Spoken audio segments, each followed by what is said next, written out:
নমস্কার, আমি বিরুদ্ধে আপনারা দেখছেন ইউএন লাইভ ডিজিটাল। এই মুহূর্তে আমাদের ইউএন লাইভ ডিজিটালের মুখোমুখি রয়েছেন কিন্তু অর্জুন সিং, বিজেপি নেতা অর্জুন সিং বলা যেতে পারে।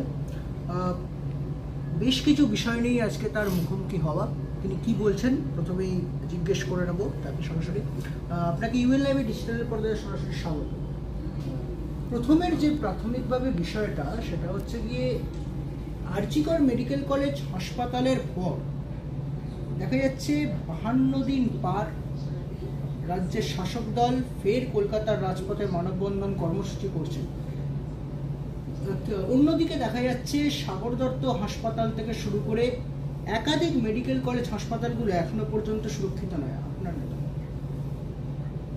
দেখুন, পশ্চিমবাংলা মেডিকেল কলেজ বলুন, কোর্ট বলুন, স্কুল বলুন, কলেজ বলুন, সিএসসি বলুন, সব জায়গায় একটা থ্রেট কালচার ভাইরাস ঘুরে বেড়াচ্ছে। আর এই থ্রেট কালচার ভাইরাসটাকে পুরোপুরি স্পন্সর বাই এই পশ্চিমবাংলা মমতা ব্যানার্জি গভর্নমেন্ট। এখানে আজকে যে পরিস্থিতি চলে এসছে, মমতা ব্যানার্জি চাইলেও এটা আর ওনার হাত থেকে বেরিয়ে গেছে। যে আপনি সাগর দত্তর কথা বলছেন বা ন্যাশনাল মেডিকেল কলেজের কথা বলছেন বা আরও যেখানে থ্রেট কালচারে নিয়ে নর্থ বেঙ্গল থেকে নিয়ে সাউথ বেঙ্গল, বর্ধমান থেকে নিয়ে বীরভূম, সব জায়গায় একই অবস্থা আছে। এখানে আপনি লক্ষ্য করবেন কি পুলিশের ভূমিকাটা সব থেকে খারাপ জায়গায় চলে গেছে। আবার এটা পুলিশের দোষও নেই, কারণটা হলো পুলিশ অত দলদাস হয়ে গেছে, অত চটিচাটা জায়গা পৌঁছে গেছে। এক তো পুলিশের সংখ্যা নেই, সবটাই সিভিক ভলেন্টিয়ারকে দিয়ে করাতে হচ্ছে। এখন নতুন কায়দা করছে, সিভিক ভলেন্টিয়ারকে এই রাইফেল ড্রেস পরিয়ে দিচ্ছে। বাট একটা কাঠের পুতুলকে আপনি প্রাণ তো দিতে পারবেন না, তার কোনো ট্রেনিং নেই। তাকে আপনি রাইফেল ড্রেস পরিয়ে দিচ্ছেন। পাবলিক মানে বেশিরভাগ জায়গা আপনি দেখবেন এই যে আরজি কর বা ন্যাশনাল মেডিকেল বা আর যেখানে এসএসকেএম হোক বা যে কোনো জায়গা, এই গন্ডগোলে কিন্তু মূল কিন্তু ওই দিদি লুঙ্গি বাহিনীটা, এই দিদি লুঙ্গি বাহিনীদের গন্ডগোলের মূল কাণ্ডারি কিন্তু এই লুঙ্গি বাহিনী। আর এদেরকে পুলিশ অ্যাকশন নেবে, তাহলে ওদের উপরে অ্যাকশন হয়ে যাবে। কেন এরা ভোট ব্যাংক হিসাবে মমতা ব্যানার্জি এদেরকে ইউজ করছে। আর এনার কিছু বলার নেই। ইনি একটা জিনিস, মমতা ব্যানার্জি একটা জিনিস বুঝতে পেরে গেছেন কি 30% এই ভোটটা আমি পাবো। তার জন্যে ওদের যে কথা বলেছিলেন নাকি, যে গায়ে দুধ দেয় দুধের গায়ে কে লাত্তি সহ্য করতে হয়, ওই থিওরিতে উনি চলছেন। বাংলায় মানুষের জন্য ওনার কোনো চিন্তা ভাবনা নেই।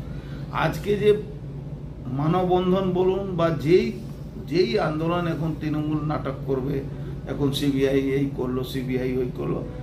সিবিআই যদি মমতা ব্যানার্জি অবধি না পৌঁছতে পারে, তাহলে সিবিআই কিন্তু পুরো প্রশ্ন চিহ্নের মধ্যে পড়বে। মমতা ব্যানার্জি সরাসরি এই মার্ডারের জন্য দোষী আছেন, সরাসরি ওনার ইনভলভমেন্ট আছে। উনি বলেছেন তো, উনি ঘুমোতে পারেননি ওই অভয়া বিচারের জন্য ঘুমোতে পারেন। অভয়া ডেড বডিটা কত তাড়াতাড়ি পোড়ানো যাবে তার জন্য উনি ঘুমোতে পারেন। তার জন্য উনি ইনস্ট্রাকশন পর ইনস্ট্রাকশন বিনীত গোয়েলের মাধ্যমে উনি নিচে অবধি পৌঁছে দিয়েছেন। পার্টির লোককে দিয়েছেন, নির্মল ঘোষকে দিয়েছেন, ওখানকার কাউন্সিলররা পেয়েছে। এটা পুরোপুরি কোন কারণে? আসলে আমি তো বলছি কেন যে সিবিআই আসল কথা বলছে না, কি এই ঘটনাটাকে মমতা ব্যানার্জি ধামাচাপা দেওয়ার জন্য কি কারণে ধামাচাপা দেবেন, তাহলেই কিন্তু এই কেস সলভ হয়ে যাবে। এক লাইনের তো ব্যাপার আছে। এটা মমতা ব্যানার্জি কোন কারণে, কাকে বাঁচাবার জন্য? দুর্নীতি বাঁচাবার জন্য, সন্দীপ ঘোষকে বাঁচাবার জন্য, না কোনো অন্য কারণ আছে? এইটা ক্লিয়ার হয়ে গেলে আপনি সবটাই এই কেসটা সলভ হয়ে যাবে। আজকে সন্দীপ ঘোষের যেহেতু আপনি প্রসঙ্গটা আনলেন, সন্দীপ ঘোষের বাড়িতে আজকে পৌঁছলেন যারা পুরসভার আধিকারিকেরা রয়েছেন তারা। ইতিমধ্যেই তার বাড়িতে আগে নোটিশ পড়েছিল, আজকে একদম সরাসরি পুরসভার আধিকারিকেরাই পৌঁছে গেলেন তার বেলেঘাটার বাড়িতে, কি বলবেন? কিসের জন্য পৌঁছে? সবটাই আইবাস, কিছু নেই। মমতা ব্যানার্জি ববি হাকিমকে প্রোটেকশন দিচ্ছেন। ববি হাকিমকে প্রোটেকশন না দিলে ববি হাকিম ওএসডি নামে এফআইআর হচ্ছে, আজ এখন পর্যন্ত ধরা পড়েনি। আমাদের স্কটল্যান্ড ইয়ার্ডের পুলিশ এখনো ধরেনি। স্কটল্যান্ডের পুলিশ যত তাড়াতাড়ি বডি পুড়িয়ে দেওয়ার ক্রিমেশন করার চেষ্টা করেছিল, তত যদি ধরতো। ওসবই নাটক। মমতা ব্যানার্জি লোকরাটা নাটক করে যাচ্ছে, আর কিচ্ছু নেই। আইবাস, বাংলার মানুষকে বিভ্রান্ত করার জন্য এইসব চলছে। আচ্ছা, দেখা যাচ্ছে যে আরজিকর কাণ্ডের প্রতিবাদ করায় এবার অভিনেত্রী রূপা ভট্টাচার্যকে ধর্ষণের অভিযোগ, পরে এফআইআর নেওয়া হলো পাটুলি থানায়। রাজ্যের অভিনেত্রী থেকে শুরু করে নাগরিক সমাজ কেউই বঙ্গের বুকে সুরক্ষিত নয়। এটা বাংলার মানুষকে বুঝতে হবে, বিশেষ করে যারা বাঙালি হিন্দু মানুষ আছে, যারা সনাতন ধর্মকে মানেন, তারা কিন্তু খুব থ্রেটে আছে। পশ্চিমবাংলা অভিনেত্রী হোক, নেত্রী হোক, সাধারণ মানুষ হোক, ছোট লেভেলে পুলিশ অফিসার হোক, টিচার হোক, প্রফেসর হোক, everybody will under threat by the government goons, government agency of West Bengal.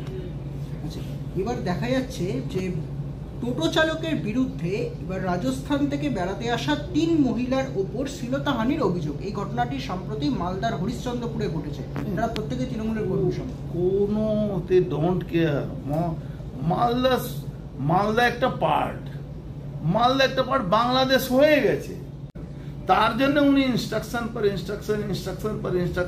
বিনীত গোয়েলের মাধ্যমে উনি নিচে অব্দি পৌঁছে দিয়েছেন। পার্টির লোককে দিয়েছেন, নির্মল ঘোষকে দিয়েছেন, ওখানকার কাউন্সিলররা পেয়েছে।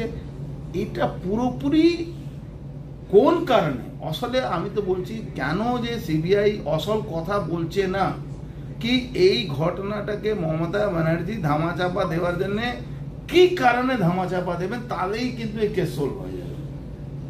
এক লাইনের তো ব্যাপার আছে। এটা মমতা ব্যানার্জি কোন কারণে, কাকে বাঁচাবার জন্য? দুর্নীতি বাঁচাবার জন্য, সন্দীপ ঘোষকে বাঁচাবার জন্য, না কোনো অন্য কারণ আছে? এইটা ক্লিয়ার হয়ে গেলে আপনি সবটাই, এই কেসটা সলভ হয়ে যাবে। আজকে সন্দীপ ঘোষের, যেহেতু আপনি প্রসঙ্গটা আনলেন, সন্দীপ ঘোষের বাড়িতে আজকে পৌঁছলেন যারা পুরসভার আধিকারিকেরা রয়েছেন তারা। ইতিমধ্যেই তার বাড়িতে আগে নোটিশ পড়েছিল, আজকে একদম সরাসরি পুরসভার আধিকারিকেরাই পৌঁছে গেলেন তার বেলেঘাটার বাড়িতে, কি বলবেন? কিসের জন্য পৌঁছে? সবটাই আইবাস, কিছু নেই। মমতা ব্যানার্জি ববি হাকিমকে প্রোটেকশন দিচ্ছেন।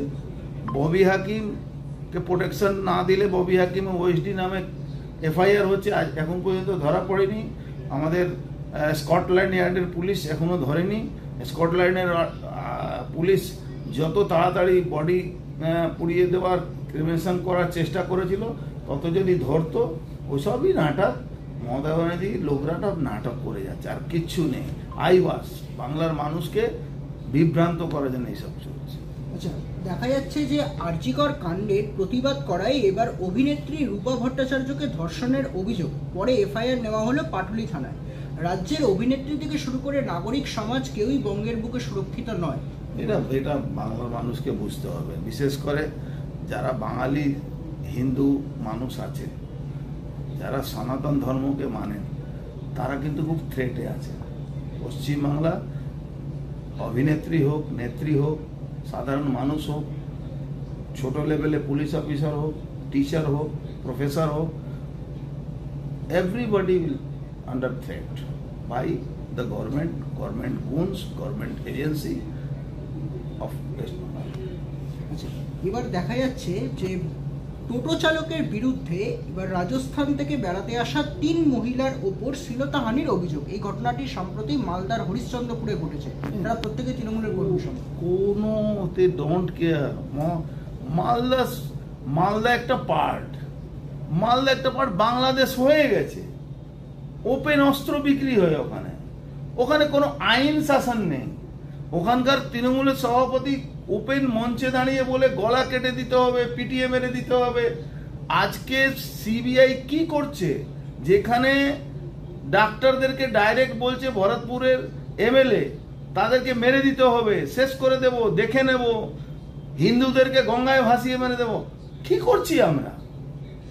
আমরা শুধু ওই মানে কি বলা যাবে, ভারতবর্ষে একমাত্র বেঁচে আছে সনাতনদের জন্য, সেটাও চলে যাবে, ঘাবড়াবার কিছু নেই। শেষ প্রশ্ন, সেটা হচ্ছে গিয়ে ভরতপুরের যিনি তৃণমূলের বিধায়কের, ওনার প্রসঙ্গে যাই। হুমায়ুন কবির তিনি একের পর এক বিস্ফোরক মন্তব্য করছেন। এর আগে আরজিকর মেডিকেল নিয়ে, সাগর দত্ত নিয়ে, ফের এবার বহরমপুর মেডিকেল কলেজের হাসপাতালের যারা জুনিয়র চিকিৎসকদের তাদেরকে হুমকি দিচ্ছেন। আইএমএর তরফ থেকে সুপ্রিম কোর্টে তার বিরুদ্ধে মামলা পর্যন্ত করা হচ্ছে। তবে কিন্তু হুমায়ুন কবির তিনি তার মন্তব্যেতেই এখনো পর্যন্ত স্থির রয়েছেন। বলছেন 50,000 লোক নিয়ে তিনি বহরমপুর মেডিকেল কলেজ হাসপাতালে পৌঁছে যাবেন জেল খেটে আসার পর। কি বলবেন, তিনি তার মধ্যেই এখনো রয়েছেন? মমতা ব্যানার্জি ওকে দিয়ে বলাচ্ছে। মমতা ব্যানার্জি দুটো রূপ আছে, একটা রূপ নাটক করছেন, একটা রূপ লোককে উস্কিয়ে এইসব গন্ডগোল করাবার চেষ্টা করছেন। আর হুমায়ুন কবিরের 7 জন্মের ক্ষমতা নেই সব করা, কিন্তু মুখে বাঘ আছে, বলছে। কোনোদিন সামনাসামনি পড়ে গেলে বুঝতে পারবে কত দানে কত চায়। মিঠুন চক্রবর্তী পেলেন দাদা সাহেব ফালকে পুরস্কার। দাদা দাদা আছে, দাদা 3 রকম ফ্যান আছে, বয়স্করা ফ্যান আছে, বর্তমানটা ফ্যান আছে, ভবিষ্যৎটাও ফ্যান আছে। বাংলার দাদা দাদাই আছে। আমাদের ইউএন লাইভের ডিজিটালের পর্দার এতক্ষণ মুখোমুখি ছিলেন বিজেপি নেতা অর্জুন সিং। তিনি কি বললেন দেখুন ইউএন লাইভের ডিজিটালের পর্দায়। ললিত প্রতিষ্ঠান থেকে বিদ্যুৎ রিপোর্ট।